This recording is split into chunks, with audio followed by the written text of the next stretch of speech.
Hi divers, this is Alec Peirce from Scuba 2000. Sorry about that. Somebody just made a crack about me talking about noisemakers. I've been accused of being kind of noisy. But that's not true. When I'm on a dive boat having a good time, I tend to laugh and joke and carry on. Absolutely true. That's not too noisy though. That's just having fun. Anyway, we're talking about noisemakers. Not Alec Peirce, noisemakers. Alec Peirce, Scuba 2000, Tech Tips.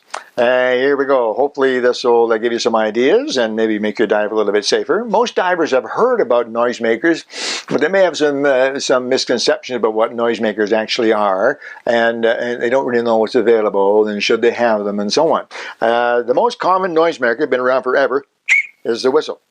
Some buoyancy compensators actually come with a whistle attached to it. The whistle is certainly a noisemaker if you blow it hard enough. A couple of problems with whistles. First of all, they only work on the surface. They only work if they're dry.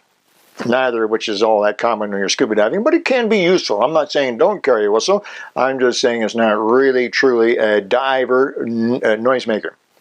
If you're trying to attract your buddy underwater, not going to help a little bit. However, whistles are very common and they're cheap. Doesn't hurt to have one of those with you. What I'd like to discuss really is noise makers that you can use underwater to attract your dive buddy. Or other divers, generally, noisemakers, so that you make a noise and people say, what was that? And they look around and they see you.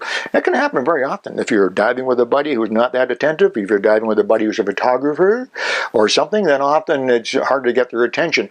And so a noisemaker is a good thing to have. One of the most common noisemakers is the underwater maraca. That's what I call it, a maraca. This one is just called the shaker. And there's various types of these.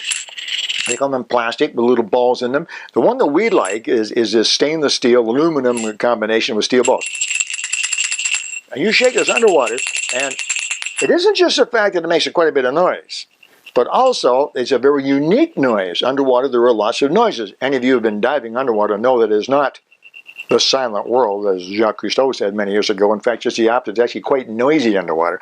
But it's a consistently set of noises. This is not a noise you would normally hear underwater. So it isn't just a noise coming from this device, but it's the type of noise. This metallic jingle or rattle is very attractive. So that's a very common one, and these are not terribly expensive either. Just take it in your BC because you don't want it rattling all the time.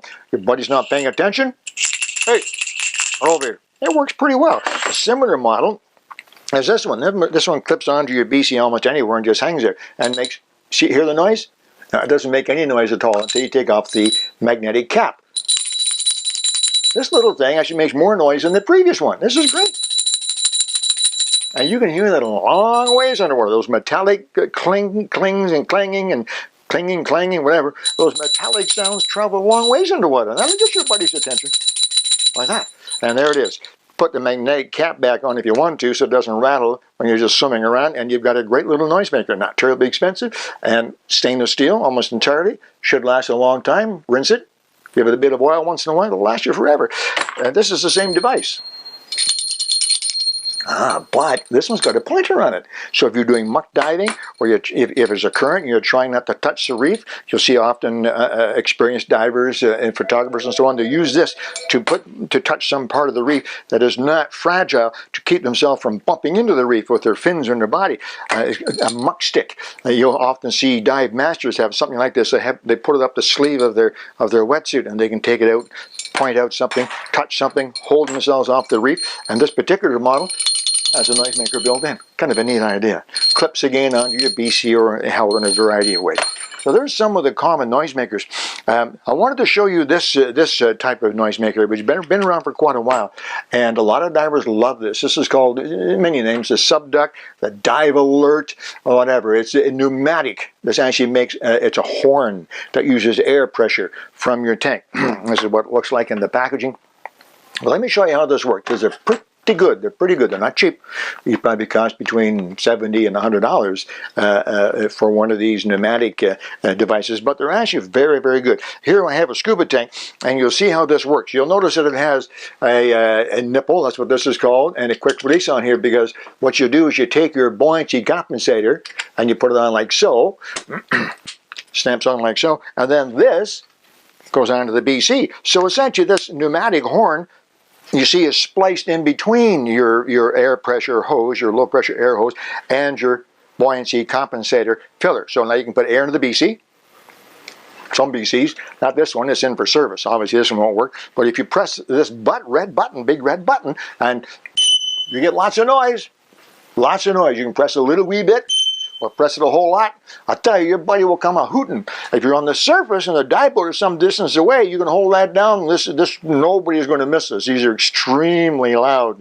There's a couple of different models. Some are underwater. They make a deep rasping sound. That's why it's called the subduct. And then this particular one, which works underwater and on the surface. So these work really, really well. You do have to keep these well rinsed. I've had more than a few divers come in with these, and they're pretty corroded. I can service these. They can be serviced. It's not expensive. Much better to just keep it really well rinsed. Don't just put it on the BC and forget about it.